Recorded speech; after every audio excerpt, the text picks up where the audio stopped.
Hello, good afternoon everyone. आज हम आपको प्रेजेंट परफेक्ट कंटिन्यूअस टेंस के बारे में बताएंगे। कल हमने आपको जो है प्रेजेंट परफेक्ट टेंस के बारे में बता दिया था। तो आज हम आपको प्रेजेंट परफेक्ट कंटिन्यूअस टेंस के बारे में बताएंगे। तो अगर हम आपने हमारी पहले की क्लास को नहीं देखा है, सबसे पहले तो आप हमारी पुरानी क्लास को जाकर देखिए, नहीं तो आज की क्लास हमारी जो है आपके समझ में नहीं आएगी।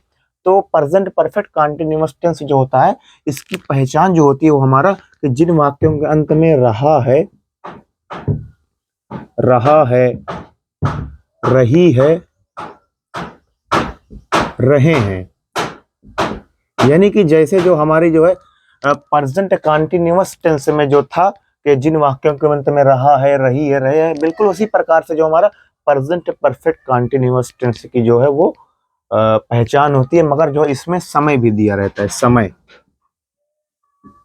इसमें हमारा समय भी दिया जाता है कि 2 घंटे से 4 घंटे से 5 दिनों से, सोमवार से, 2015 से, 2016 से, इस प्रकार इसमें हमारा समय भी दिया जाता है। तो जो है जिन वाक्यों के अंत में रहा है, रही है, रहे हैं, इस प्रकार के शब्द आते हैं और समय भी दिया रहता है, तो हमारा प्रेजेंट परफेक्ट कंटिन्यूअस टेंस में आता है। तो इसका जो हिंदी से इंग्लिश में ट्रांसलेट करते समय जो रूल होता है वो हमारा होता है सब्जेक्ट। सबसे पहले हमारा होता है सब्जेक्ट, उसके बाद फिर हैज, फिर होता है हमारा हैव, फिर हम यूज करते हैं बीन, फिर वर्ब का फर्स्ट फॉर्म, फिर आईएनजी, फिर ऑब्जेक्ट, फिर समय दिया इसमें तो सिंस या फॉर में से किसी एक का यूज करेंगे। सिंस या फॉर, यानी निश्चित समय के लिए हम सिंस का यूज करेंगे, यानी फिक्स समय जो है उसके लिए हम सिंस का प्रयोग करेंगे, और जो फिक्स समय नहीं उसके लिए हम फॉर का प्रयोग करेंगे। और फिर उसके बाद हमारा टाइम, एक वचन के लिए हम हैज का प्रयोग करेंगे, बहुवचन के लिए हम हैव का प्रयोग करेंगे। जैसे शिकारी,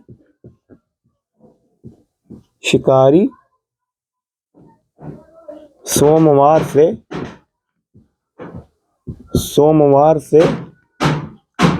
शिकारी सोमवार से शेर को मार रहे हैं, शेर को मार रहे हैं। शिकारी सोमवार से शेर को मार रहे हैं। तो अब देखिए, सबसे पहले हम लिखेंगे सब्जेक्ट, तो हमारा जो है ये शिकारी की अंग्रेजी हो जाएगी हंटर्स, द हंटर्स। अब देखिए मार रहे हैं, इससे हमें पता चलता है कई सारे शिकारी हैं, एक शिकारी नहीं है, बहुत सारे शिकारी हैं। तो इसके साथ हम क्या प्रयोग करेंगे, तो हम हैव का प्रयोग करेंगे, हैव, फिर बीन, फिर वर्ब मारना का होता है किल माने मारना, तो इसमें हम आईएनजी यूज करेंगे।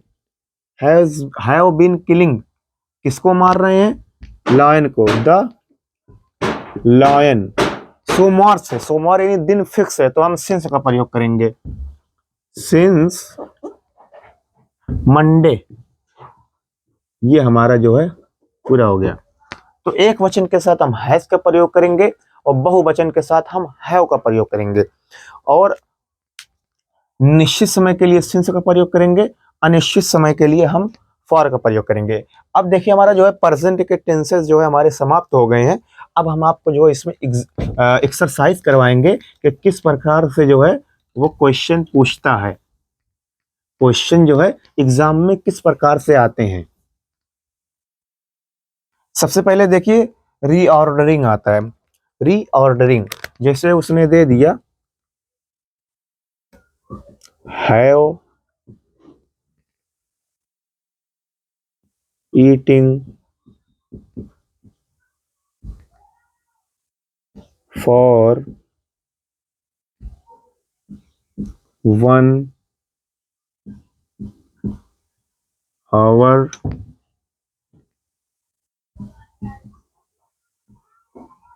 day,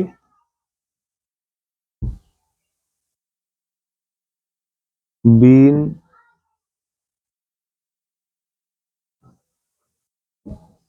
food। इसको कह दिया री ऑर्डरिंग कीजिए, रीऑर्डरिंग कीजिए।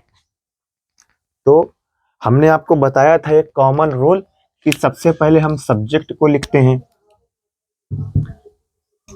सब्जेक्ट, उसके बाद जो है सपोर्टिंग वर्ब, सपोर्टिंग वर्ब, फिर मेन वर्ब, फिर ऑब्जेक्ट। तो इसमें आप हम देखिए सब्जेक्ट कहाँ है, सब्जेक्ट ये रहा सब्जेक्ट, तो इसको काटिए और यहाँ पे लिखिए सब्जेक्ट, दे, दे। अब इसमें सपोर्टिंग वर्ब ढूंढिए, सपोर्टिंग वर्ब क्या है, ये देखिए हैव मिल गया, हैव को काटिए। और फिर देखिए इसमें कोई और सपोर्टिंग वर्ब मिलता है, हाँ एक और मिल गया, बीन, ये देखिए, फिर बीन लिखिए, बीन। अब फिर क्या हमें ये देखना है मेन वर्ब, मुख्य क्रिया, तो ये देखिए main verb, main verb, have been eating, eating. अब हमें ऑब्जेक्ट देखना है, ईटिंग, फूड, फूड। अब हमने अभी पढ़ा है कि अगर समय भी दिया हो तो उसको भी लगा दी सिंस या फॉर करके, तो हम देखना है अब सिंस या फॉर में से कोई देखना है, तो हमें फॉर मिल गया, इसको भी काटिए, फॉर, ये उतार दीजिए, 1 आवर, 1 आवर। तो इस प्रकार से जो है हमें पूछता है रीऑर्डरिंग कीजिए, यानी इसका ऑर्डर बिगाड़ दिया गया है, इसको पुनः ऑर्डर में व्यवस्थित कीजिए। तो इस प्रकार से जो क्वेश्चन होते हैं उनका आंसर हम ऐसे लिखते हैं, एक एक करने के बाद आप उसको काटते रहिए ताकि वो मिक्स दोबारा ना होने पाए। रीऑर्डर यानी पुनः ऑर्डर में उसको व्यवस्थित कीजिए। और किस प्रकार से क्वेश्चन आते हैं, ये तो हमारा रीऑर्डरिंग हो गया, रीऑर्डरिंग हो गया।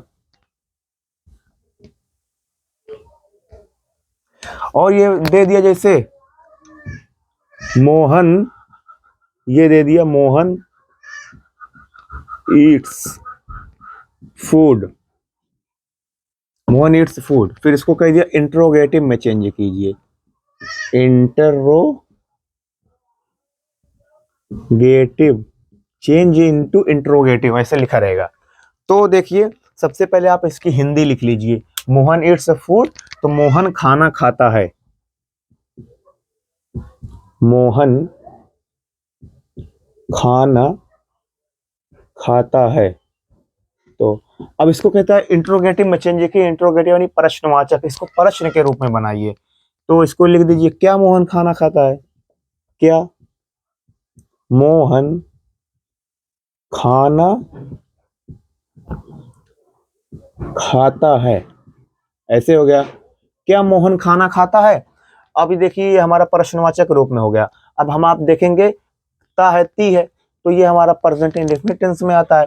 प्रेजेंट इंडेफिनिट में जब प्रश्नवाचक शब्द वाक्य के पहले हो तो हम जो है सबसे पहले डू या डस का प्रयोग करेंगे। तो एक वचन है तो इसलिए हम डस का प्रयोग करेंगे, does Mohan, Mohan eat food. तो जब आपको टेंस अगर पता रहेगा तो ये सब क्वेश्चन आपके लिए बिल्कुल सरल रहेंगे। मगर जो अगर आपको नहीं पता रहेगा तो भाई आपके लिए सब कुछ टफ ही टफ है, क्योंकि पढ़ने वाले के लिए सब कुछ आसान होता है और न पढ़ने वाले के लिए सरल भी जो है वो कठिन होता है। तो ये होता है। और फिर देखिए एक क्वेश्चन और ऐसे पूछ लेता है, पूछ लिया जैसे Ram has, Ram has dot dot food, और यहाँ पे लिख दिया ईट, ऐसे लिख देगा ईट, और लिख देगा सही वर्ब इसमें भरिए, ये मेन वर्ब दिया ईट। अब आप देखेंगे भाई इसमें क्या भरे, कितने लोग, जिन लोगों को नहीं पता रहेगा ऐसे ईट उठाएंगे, ईट ही में भर देंगे और उनका गलत हो जाएगा। तो इसमें जो हम भरेंगे तो हैज या हैव किसमें यूज होता है, तो हमने आपको कल बताया था ये प्रेजेंट परफेक्ट टेंस में होता है, लेकिन उसमें हैज या हैव यूज तो होता है मगर जो वर्ब का सेकंड फॉर्म यूज होता है, आई एम सॉरी, वर्ब का थर्ड फॉर्म यूज होता है, तो ईट की जगह हो जाएगा ईटेन। तो ये हमारा हो गया, तो ये हमारा ईटेन। ऐसे हमारा क्वेश्चन पूछता है। तो बिल्कुल ध्यान से पढ़िएगा, जो है ये क्वेश्चंस बहुत ही इंपॉर्टेंट है। 2-2 नंबर के क्वेश्चन ये सब होते हैं, और 2-2 नंबर के क्वेश्चन अगर आप छोड़ देंगे तो बहुत नीचे आपकी रैंक चली आएगी, तो आपके फेल होने की चांसेस भी बढ़ जाते हैं। तो यही सब क्वेश्चंस जो है वो जो टॉपर होते हैं उनके नंबर को जो है हाई लेवल तक ले जाते हैं, क्योंकि देखिए सरल क्वेश्चंस जो सब करते हैं, मगर टॉपर जो है वही बनता है जो टफ क्वेश्चन करता है। टॉपर जो है वो वही बनता है जो टफ क्वेश्चंस करते हैं। अब हमारे प्रेजेंट टेंस के सारे खत्म हो गए, हमने आपको बता भी दिया कि किस प्रकार से इसमें क्वेश्चंस आते हैं। अब हम जो है पास्ट इंडेफिनिट टेंस बताएंगे। पास्ट इंडेफिनिट टेंस, इंडेफिनिट या इसी को सिंपल कहते हैं। पास्ट इंडेफिनिट टेंस या इसी को हम कहते हैं past simple tense. Past simple tense जो होते हैं उनकी पहचान हम कुछ इस प्रकार से करते हैं कि जिन वाक्यों के अंत में या, ई, ये इस प्रकार के वाक्य आते हैं वो पास्ट इंडेफिनिट में। जैसे वह लखनऊ गया, उन्होंने खाना खाया, वे लखनऊ गए, वह खाना खाई। तो इस प्रकार के जो शब्द आते हैं वो हमारा पास्ट इंडेफिनिट में आता है। तो जब इसको हम हिंदी से इंग्लिश में इसका ट्रांसलेट करते हैं, जब इसको हम हिंदी से इंग्लिश में ट्रांसलेट करते हैं तो हम ऐसे इसका ट्रांसलेट करेंगे जैसे हमारा हो गया सब्जेक्ट।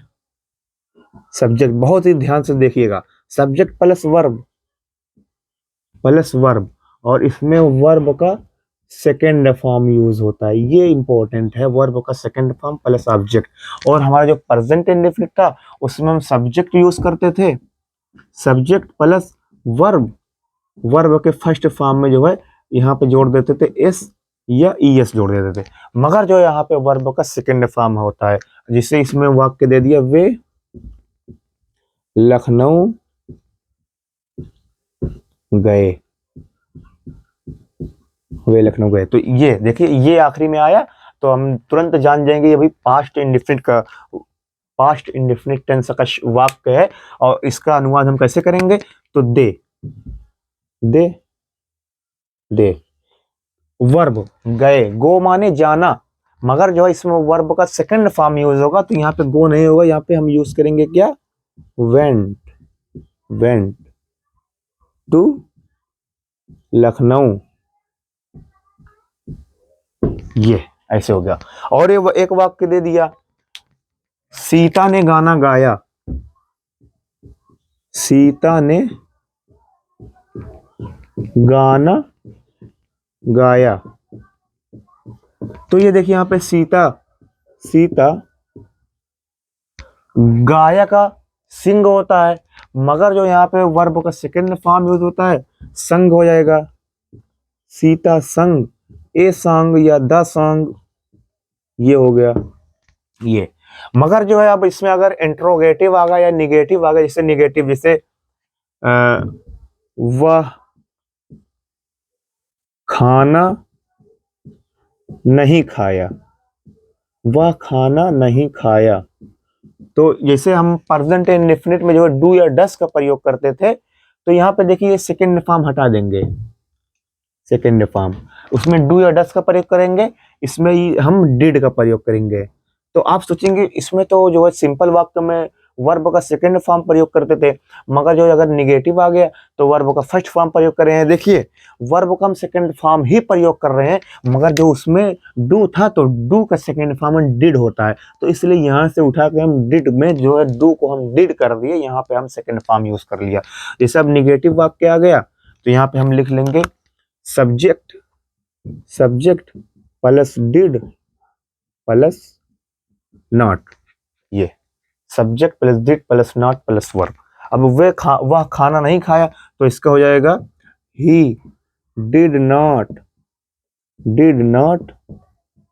ईट फूड, ये हो गया। अगर ही इंट्रोगेटिव आ जाए, इंट्रोगेटिव प्रश्नवाचक, तो हम ये जो डिड है तो डिड को उठा के हम सबसे पहले लिख देंगे डिड, मगर ये कब रहेगा, जब प्रश्नवाचक शब्द जो है वाक्य के पहले हो। जैसे क्या वे लखनऊ गए, क्या वे लखनऊ गए, तो इसमें देखिए प्रश्नवाचक शब्द कौन है, क्या। अगर क्या हम हटा देंगे तो ये क्वेश्चन, जो क्वेश्चन वाला वाक्य रह ही नहीं जाएगा, तो क्वेश्चन जो बना रहा है वो क्या बना रहा है, तो क्या जो है वाक्य के पहले है, तो हम ये रूल का प्रयोग करेंगे, ये। मगर जो अगर यही आ जाए वे लखनऊ कब गए, कब गए, तो ये कब की मीनिंग उठा के हम सबसे पहले लिख देंगे। जैसे कब की इंग्लिश होती है व्हेन, व्हेन, फिर डिड का प्रयोग करेंगे, फिर subject they, when, when did they go to Lucknow. तो ये रहेगा। अगर आपको देखिए डिटेल में समझना है तो आप हमारी पहली क्लास को जाकर देखिए, उसमें हमने बिल्कुल जो है डिटेल में विस्तार में बताया कि किस प्रकार से जो क्वेश्चन वर्ड होते हैं वो किस प्रकार से वाक्य के पहले आते हैं। जैसे ये देखिए वाक्य के बीच में गए, वे लखनऊ कब गए, सीता ने खाना कहाँ खाया। तो ये सब इस प्रकार के वाक्य आते हैं। तो इसके लिए आपको जो है टाइम देने की जरूरत है। आप हमारी पहली क्लास को देखिए। तो ये हमारा पास्ट इंडेफिनिट जो टेंस है वो खत्म हो गया। तो इसमें वर्ब का सेकंड फॉर्म यूज करते हैं, ये बहुत ही ध्यान दीजिएगा आप। और इसमें जो अगर प्रश्नवाचक शब्द वाक्य के पहले हो तो ये वाला सूत्र प्रयोग करेंगे। अगर प्रश्नवाचक शब्द वाक्य के बीच में हो, सूत्र तो यही रहेगा, सूत्र जो है वो यही रहेगा, मगर जो क्वेश्चन वर्ड है जो बीच में उसकी अंग्रेजी उठा के हम सबसे पहले ला के कर देंगे। तो ये हमारा हो जाएगा past indefinite tense, past indefinite tense. अब हम आपको एक टेंस और बताएंगे, past continuous tense, past continuous tense.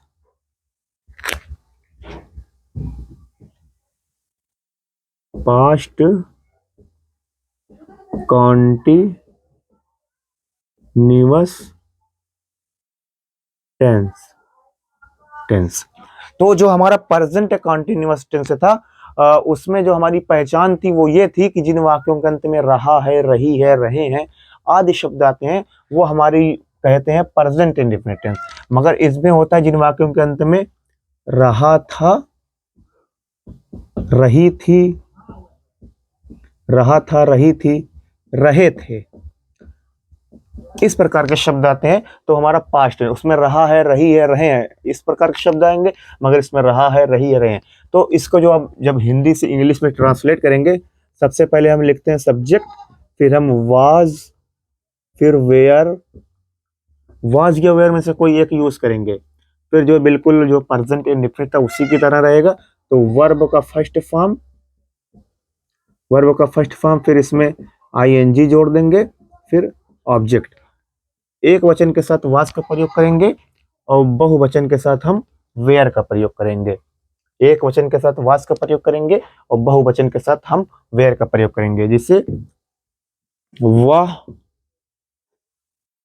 फूल तोड़ रहा था, फूल तोड़ रहा था। तो ये देखिए इसमें है ना रहा था, तो आप देखेंगे रहा था, हाँ भाई ये पास्ट कंटिन्यूअस टेंस का वाक्य है।